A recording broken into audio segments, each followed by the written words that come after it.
आज की दुनिया में हम एक अजीब दौर से गुजर रहे हैं। हर कोई तेजी से आगे बढ़ना चाहता है, हर किसी को तुरंत नतीजे चाहिए और हर इंसान चाहता है कि उसकी मेहनत का फल उसी दिन दिखाई दे।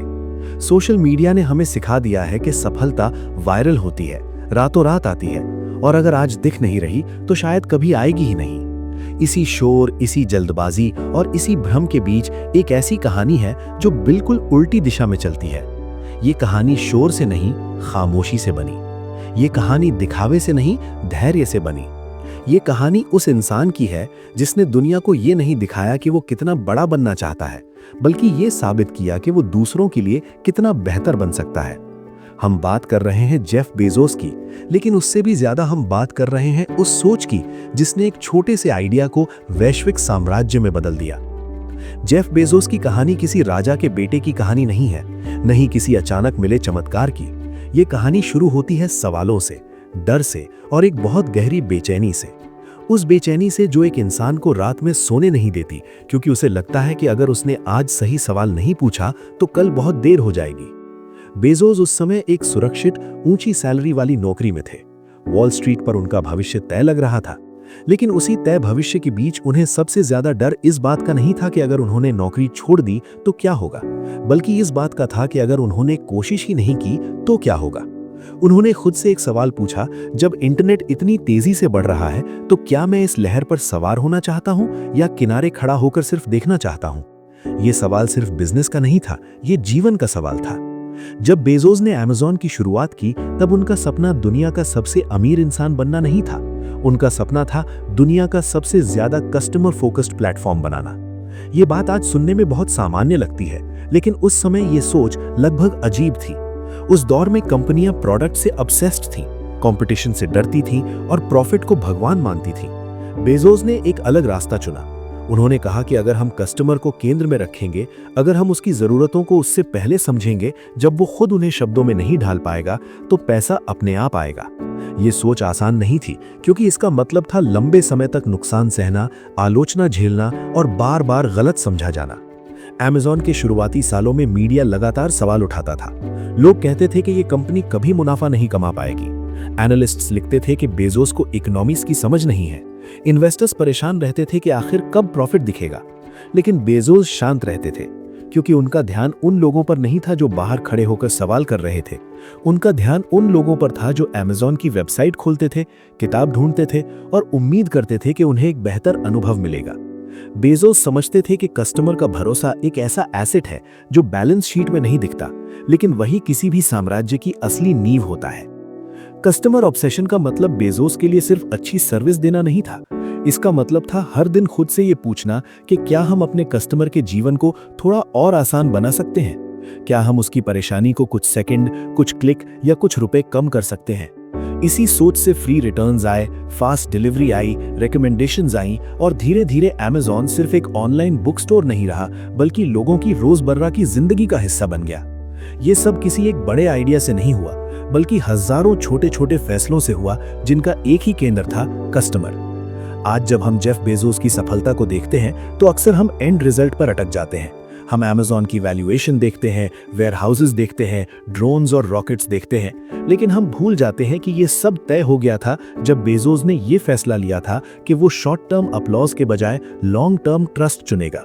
उन्होंने ये स्वीकार किया था कि कुछ सालों तक लोग उन्हें समझेंगे नहीं, उनका मजाक उड़ाएंगे और उनकी स्ट्रेटेजी को बेवकूफ़ी कहेंगे, लेकिन उन्होंने ये भी समझा था कि अगर कस्टमर खुश है तो भविष्य सुरक्षित है।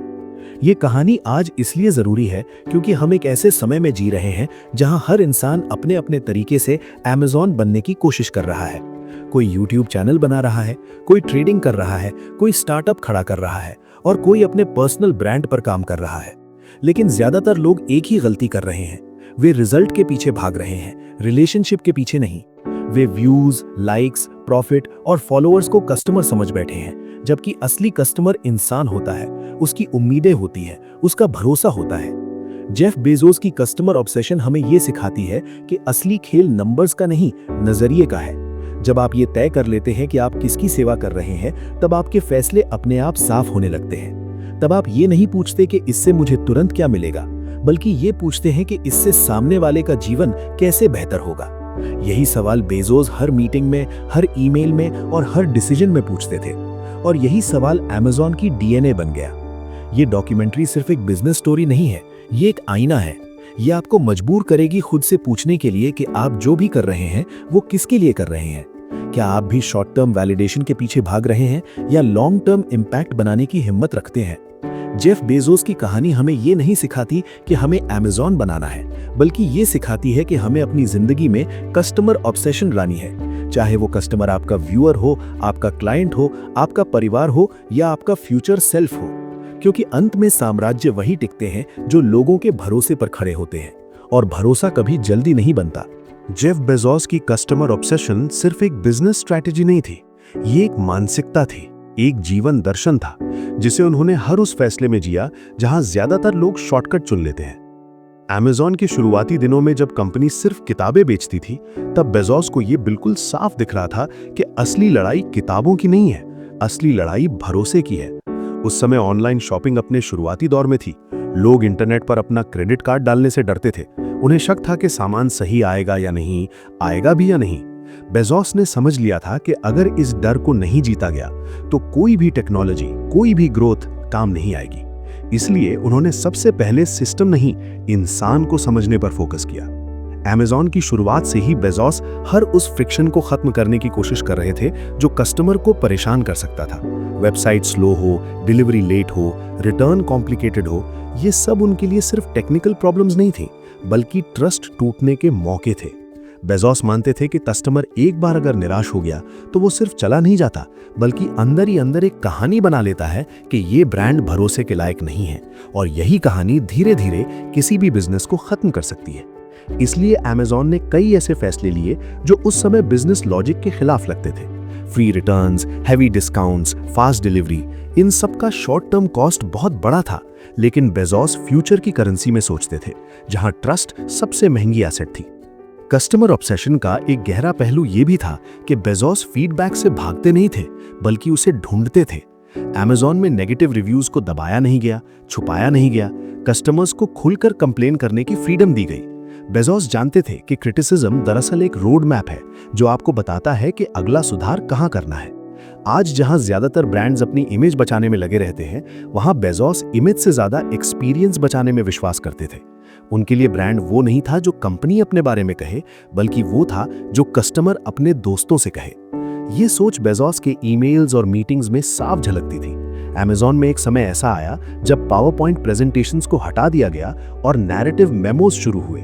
रीजन सिंपल था, बेजोस चाहते थे कि हर डिसीजन कस्टमर की कहानी से शुरू हो, नंबर से नहीं। जब आप कहानी लिखते हैं तो आपको सोचना पड़ता है कि कस्टमर क्या महसूस करेगा, उसे क्या प्रॉब्लम होगी और उसका समाधान कैसे निकलेगा। नंबर्स आपको सिर्फ रिजल्ट बताते हैं, लेकिन कहानी आपको वजह समझाती है। यही वजह थी कि अमेज़न के अंदर हर एम्प्लॉय, चाहे वो इंजीनियर हो या मैनेजर, कस्टमर की जगह खुद को रखकर सोचने को मजबूर था। कस्टमर ऑब्सेशन का सबसे कठिन हिस्सा था लॉन्ग टर्म पेशेंस। अमेज़न ने कई सालों तक प्रॉफिट नहीं दिखाया। बाहर से देखने वालों को लगता था कि ये कंपनी बस पैसा जला रही है। एनालिस्ट्स सवाल उठाते थे कि कब तक लॉसेस सहेंगे, लेकिन बेजोस जानते थे कि अगर फाउंडेशन मजबूत है तो इमारत देर से बने फिर भी टिकेगी। उन्होंने ये स्वीकार कर लिया था कि शॉर्ट टर्म अपलॉज के लिए लॉन्ग टर्म विजन कुर्बान नहीं किया जाएगा। यही वजह है कि अमेज़न ने इंफ्रास्ट्रक्चर, लॉजिस्टिक्स और टेक्नोलॉजी में उस समय इन्वेस्ट किया जब उससे इमीडिएट रिटर्न दिखना मुश्किल था। बेजोस फ्यूचर के कस्टमर के लिए प्रेजेंट में सैक्रिफाइस कर रहे थे। ये फिलॉसफी आज के समय में और भी ज्यादा रेलेवेंट हो जाती है। आज हर क्रिएटर चाहता है कि उसका कंटेंट वायरल हो, हर ट्रेडर चाहता है कि अगली ट्रेड जैकपॉट बन जाए, हर एंटरप्रेन्योर चाहता है कि फंडिंग जल्दी मिल जाए। लेकिन बेजोस का मॉडल कहता है कि अगर आप सिर्फ अगले रिजल्ट पर जी रहे हैं तो आप बहुत छोटी सोच में फंसे हुए हैं। असली ग्रोथ वहां होती है जहां आप लगातार वैल्यू देते रहते हैं, भले ही आपको तुरंत अपलॉज ना मिले। कस्टमर ऑब्सेशन आपको ये सिखाती है कि कंसिस्टेंसी, ऑनेस्टी और पेशेंस तीनों मिलकर ही कुछ बड़ा बनाते हैं। अमेज़न का शुरुआती दौर ये भी दिखाता है कि ऑब्सेशन का मतलब ब्लाइंड परसिस्टेंस नहीं होता। बेजोस एक्सपेरिमेंट्स करते थे, फेल होते थे और फिर सीख कर आगे बढ़ते थे। कुछ आइडियाज पूरी तरह फ्लॉप हुए, कुछ सर्विसेज बंद करनी पड़ी, लेकिन कस्टमर फोकस कभी नहीं बदला। प्रोडक्ट बदल सकता है, स्ट्रैटेजी बदल सकती है, लेकिन कस्टमर के प्रति कमिटमेंट स्थिर रहनी चाहिए। यही वजह है कि Amazon समय के साथ खुद को बार बार रीइन्वेंट करता रहा, लेकिन उसकी कोर फिलॉसफी वही रही, कस्टमर फर्स्ट ऑलवेज। आज अगर आप अपनी जिंदगी में कहीं अटके हुए महसूस कर रहे हैं, तो बेजोस की कस्टमर ऑब्सेशन आपको एक सीधा सवाल पूछने पर मजबूर करती है। आप किसके लिए मेहनत कर रहे हैं? अगर आप क्रिएटर हैं, तो क्या आप एल्गोरिथम को खुश करने में लगे हैं या ऑडियंस को? अगर आप ट्रेडर हैं, तो क्या आप सिर्फ प्रॉफिट के पीछे भाग रहे हैं या डिसिप्लिन और रिस्क मैनेजमेंट से अपने फ्यूचर सेल्फ को प्रोटेक्ट कर रहे हैं? अगर आप स्टूडेंट हैं, तो क्या आप मार्क्स के लिए पढ़ रहे हैं या समझ के लिए? बेजोस की कहानी बताती है कि जब आप सही कस्टमर चुन लेते हैं, तो आपकी दिशा अपने आप साफ हो जाती है। यही Amazon के शुरुआती सालों का सबसे बड़ा सबक है। बेजोस ने ये नहीं सोचा कि लोग आज क्या कहेंगे, उन्होंने ये सोचा कि कस्टमर कल क्या महसूस करेगा, और इसी सोच ने एक छोटे से ऑनलाइन बुक स्टोर को दुनिया की सबसे प्रभावशाली कंपनियों में बदलने की नींव रखी। ये सफर अभी पूरा नहीं हुआ था, लेकिन फाउंडेशन तैयार हो चुकी थी, एक ऐसी फाउंडेशन जो नंबर से नहीं, भरोसे से बनी थी। Amazon के सफर का अगला चरण सिर्फ एक्सपेंशन का नहीं था, बल्कि मानसिक मजबूती की असली परीक्षा का था। जब कोई कंपनी थोड़ी सफल हो जाती है, तब सबसे बड़ा खतरा बाहर से नहीं, अंदर से आता है, कंफर्ट का खतरा। यहीं पर ज्यादातर बिजनेसेस धीरे धीरे कस्टमर से दूर होने लगते हैं। लेकिन जेफ बेजोस को यह बात शुरू से समझ आ गई थी कि असली दुश्मन कंपटीशन नहीं है, असली दुश्मन सेल्फ सेटिस्फैक्शन है। इसी वजह से उन्होंने Amazon के अंदर एक अजीब सा नियम चलाया। हर मीटिंग में एक खाली कुर्सी रखी जाती थी। वो कुर्सी किसी इंसान के लिए नहीं होती थी, वो कुर्सी कस्टमर के लिए होती थी। ये एक साइलेंट रिमाइंडर था कि कमरे में सबसे इंपॉर्टेंट व्यक्ति वही है जो वहां मौजूद नहीं है, लेकिन जिसके लिए सब कुछ किया जा रहा है। जैसे जैसे Amazon बड़ा होता गया, फैसले और भी मुश्किल होते गए। अब सवाल सिर्फ किताबों का नहीं था, अब सवाल इंफ्रास्ट्रक्चर, लॉजिस्टिक्स और टेक्नोलॉजी का था। यहीं पर बेजोस ने एक ऐसा दांव खेला जिसे उस समय बहुत कम लोग समझ पाए। उन्होंने Amazon को सिर्फ एक रिटेल कंपनी नहीं माना, बल्कि एक टेक्नोलॉजी कंपनी की तरह ट्रीट किया। सर्वर्स, डेटा सेंटर्स और क्लाउड इंफ्रास्ट्रक्चर में भारी निवेश किया गया। बाहर की दुनिया को यह सब अननेसेसरी लग रहा था। एनालिस्ट पूछ रहे थे कि एक ई-कॉमर्स कंपनी को इतनी टेक्नोलॉजी की क्या जरूरत है, लेकिन बेजोस फ्यूचर के कस्टमर को देख रहे थे। ऐसे कस्टमर्स जो स्पीड चाहते थे, रिलायबिलिटी चाहते थे और स्केल चाहते थे। इसी सोच से बाद में Amazon वेब सर्विसेज जन्म लेता है, जो आज Amazon के सबसे मजबूत पिलर्स में से एक है। यहां एक गहरी बात समझने की जरूरत है। कस्टमर ऑब्सेशन का मतलब यह नहीं कि आप हर कस्टमर की हर बात मान लें। इसका मतलब यह है कि आप कस्टमर की मूल समस्या को समझें, भले ही वो खुद उसे सही शब्दों में ना बता पाए। जब Amazon ने फास्ट डिलीवरी पर फोकस किया, तब बहुत लोगों ने कहा कि कस्टमर थोड़ा इंतजार कर ही सकता है। लेकिन बेजोस जानते थे कि कन्वीनियंस एक ऐसी लग्जरी है जिसकी आदत पड़ जाए तो बिना उसके जीना मुश्किल हो जाता है। उन्होंने डिलीवरी टाइम को कंपेटिटिव एडवांटेज बना दिया। आज सेम डे और नेक्स्ट डे डिलीवरी हमें नॉर्मल लगती है, लेकिन कभी ये एक रैडिकल आइडिया था। Amazon के सफर में फेलियर्स भी उतने ही महत्वपूर्ण है जितनी सक्सेसेस। फायर फोन इसका सबसे बड़ा उदाहरण है। ये एक ऐसा प्रोडक्ट था जिसमें Amazon ने भारी इन्वेस्टमेंट की, लेकिन मार्केट ने उसे रिजेक्ट कर दिया। बहुत सी कंपनियां ऐसे फेलियर के बाद डिफेंसिव हो जाती हैं, ईगो आ जाता है, रिस्क लेने से डर लगता है। लेकिन बेजोस ने इस फेलियर को भी कस्टमर ऑब्सेशन के लेंस से देखा। उन्होंने माना कि प्रोडक्ट कस्टमर की जरूरत को सही तरीके से एड्रेस नहीं कर पाया। फायर फोन भले ही फ्लॉप रहा, लेकिन उसी एक्सपेरिमेंटेशन कल्चर से एलेक्सा जैसी टेक्नोलॉजीज निकली। बेजोस का मानना था कि अगर आप बड़ा इनोवेट करना चाहते हैं, तो आपको बड़े फेलियर्स को भी स्वीकार करना होगा। यह फिलॉसफी आज के समय में खास तौर पर रेलेवेंट है। आज जब सोशल मीडिया पर हर कोई खुद को एक्सपर्ट दिखाना चाहता है, फेलियर को छुपाना चाहता है, वहां बेजोस का अप्रोच बिल्कुल अलग था। वे ओपनली कहते थे कि Amazon एक्सपेरिमेंट्स करता है और कई बार गलत भी होता है, लेकिन असली खतरा एक्सपेरिमेंट करने में नहीं है, असली खतरा स्टैग्नेशन में है। कस्टमर ऑब्सेशन आपको लगातार पुश करती है कि आप बेहतर बने, भले ही रास्ते में ठोकरें क्यों न लगे। Amazon के अंदर एक और कॉन्सेप्ट बहुत गहराई से चलता रहा, डे वन मेंटालिटी। इसका मतलब था कि कंपनी चाहे कितनी भी बड़ी क्यों ना हो जाए, उसे खुद को एक स्टार्टअप की तरह ही बिहेव करना चाहिए। क्यूरियोसिटी, स्पीड और हंगर को कभी मरने नहीं देना चाहिए। बेजोस बार बार ये याद दिलाते थे कि जिस दिन कंपनी डे 2 में चली गई, उस दिन डिक्लाइन शुरू हो जाएगा। डे 2 का मतलब है प्रोसेसेस में फंस जाना, कस्टमर कंप्लेंट्स को इग्नोर करना और इनोवेशन को रिस्क समझना। बेजोस जानते थे कि कस्टमर की एक्सपेक्टेशंस कभी स्थिर नहीं रहती और जो कंपनी उन्हें स्टैटिक मान लेती है वो धीरे धीरे इररिलेवेंट हो जाती है। आज अगर हम इस सोच को अपने जीवन से जोड़ें तो तस्वीर बहुत साफ हो जाती है। एक कंटेंट क्रिएटर अगर सिर्फ एल्गोरिदम के हिसाब से कंटेंट बनाता है और ऑडियंस की रियल जरूरत भूल जाता है तो वो भी डे 2 में चला जाता है। एक ट्रेडर अगर सिर्फ अगली ट्रेड के प्रॉफिट पर फोकस करता है और डिसिप्लिन और रिस्क मैनेजमेंट को इग्नोर करता है तो वो भी धीरे धीरे खत्म हो जाता है। बेजोस की कस्टमर ऑब्सेशन हमें ये सिखाती है कि असली गेम कंसिस्टेंसी का है, ट्रस्ट का है और लॉन्ग टर्म सोच का है। Amazon की ग्रोथ ये भी दिखाती है कि ऑब्सेशन का मतलब सिर्फ एक्सटर्नल कस्टमर तक सीमित नहीं है। बेजोस इंटरनल कस्टमर्स यानी एम्प्लॉइज पर भी उतना ही ध्यान देते थे। क्लियर ओनरशिप, हाई स्टैंडर्ड्स और अकाउंटेबिलिटी Amazon की कल्चर का हिस्सा बने। बेजोस मानते थे कि अगर अंदर का सिस्टम कस्टमर के लिए डिजाइन नहीं है तो बाहर का एक्सपीरियंस कभी वर्ल्ड क्लास नहीं हो सकता। इसीलिए Amazon में हाई एक्सपेक्टेशंस रखी जाती थी। ये कल्चर टफ था लेकिन फोकस था। हर व्यक्ति जानता था कि उसका काम किसी न किसी तरह कस्टमर एक्सपीरियंस से जुड़ा हुआ है। जब बेजोस ने बाद में स्पेस एक्सप्लोरेशन जैसी एम्बिशियस चीजों में कदम रखा तब भी उनकी कोर फिलॉसफी वही रही, लॉन्ग टर्म थिंकिंग। स्पेस में इन्वेस्टमेंट इमीडिएट रिटर्न्स के लिए नहीं था बल्कि आने वाली पीढ़ियों के लिए पॉसिबिलिटीज खोलने के लिए था। ये वही माइंडसेट है जिसने Amazon को डेकेड्स तक बिल्ड किया। शॉर्ट टर्म कंफर्ट छोड़कर लॉन्ग टर्म इंपैक्ट चुनना आसान नहीं होता, लेकिन यही फर्क बनाता है एवरेज और एक्स्ट्रा ऑर्डिनरी के बीच में।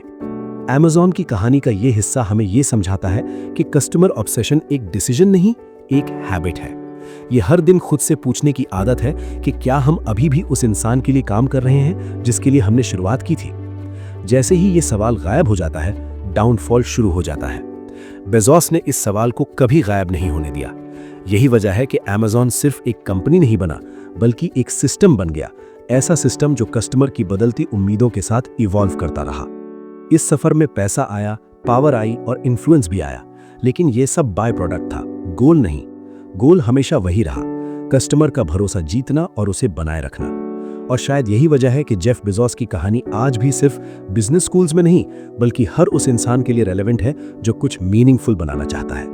इस पूरी कहानी को सुनने के बाद अगर हम सिर्फ इतना याद रखें कि जेफ बेजोस अमीर बन गया तो हमने इस सफर के सबसे जरूरी हिस्से को खो दिया। बेजोस की असली विरासत पैसे में नहीं, उस सोच में छुपी है जिसने पैसे को पीछे चलने पर मजबूर कर दिया। उन्होंने कभी सफलता को लक्ष्य नहीं बनाया, उन्होंने भरोसे को लक्ष्य बनाया। और भरोसा धीरे धीरे, चुपचाप लेकिन स्थायी रूप से बनता है। आज जब हम Amazon को देखते हैं तो हमें वेयरहाउसेस, डिलीवरी वैन्स और टेक्नोलॉजी दिखती है, लेकिन उन सबके पीछे एक अदृश्य चीज काम कर रही है, कस्टमर का विश्वास। यही विश्वास वो नींव है जिस पर दशकों तक टिकने वाले साम्राज्य खड़े होते हैं। जेफ बेजोस हमें ये सिखाते हैं कि असली ऑब्सेशन बाहर दिखाने की चीज नहीं होती। ये कोई मार्केटिंग टैगलाइन नहीं है जिसे दीवार पर चिपका दिया जाए। ऑब्सेशन एक इंटरनल कमिटमेंट होती है जो तब भी बनी रहती है जब कोई देख नहीं रहा होता, जब अपलॉज नहीं मिल रहा होता और जब रास्ता लंबा और अकेला लगने लगता है। बेजोस ने बार बार ऐसे फैसले लिए जो शॉर्ट टर्म में इरैशनल लगते थे लेकिन लॉन्ग टर्म में विजन से भरे हुए थे। उन्होंने ये स्वीकार किया कि लोग उनसे समझेंगे नहीं, उन पर हंसेंगे और कई बार उनकी आलोचना करेंगे, लेकिन उन्होंने ये भी तय कर लिया था कि वे अपने कस्टमर को कभी हल्के में नहीं लेंगे। आज की दुनिया में ये सीख और भी ज्यादा जरूरी हो जाती है। हम एक ऐसे समय में जी रहे हैं जहां हर इंसान कंपैरिजन के जाल में फंसा हुआ है। कौन कितना आगे है, किसके पास कितने फॉलोअर्स हैं, किसकी इनकम कितनी है, यही सवाल हमारी सोच को चलाने लगे हैं। लेकिन बेजोस की कहानी हमें ये याद दिलाती है कि अगर आप हर समय बाहर देखेंगे तो अंदर बनने वाली चीज कभी पूरी नहीं होगी। जब आप अपने कस्टमर पर फोकस करते हैं तो आप कंपैरिजन से बाहर निकल जाते हैं। तब आप अपने रास्ते पर चलने लगते हैं, भले ही वो रास्ता धीमा क्यों ना हो। कस्टमर ऑब्सेशन का मतलब सिर्फ बिजनेस तक सीमित नहीं है, ये जीवन का एक यूनिवर्सल प्रिंसिपल है। अगर आप एक क्रिएटर हैं तो आपका कस्टमर वो इंसान है जो अपना कीमती समय आपको देता है।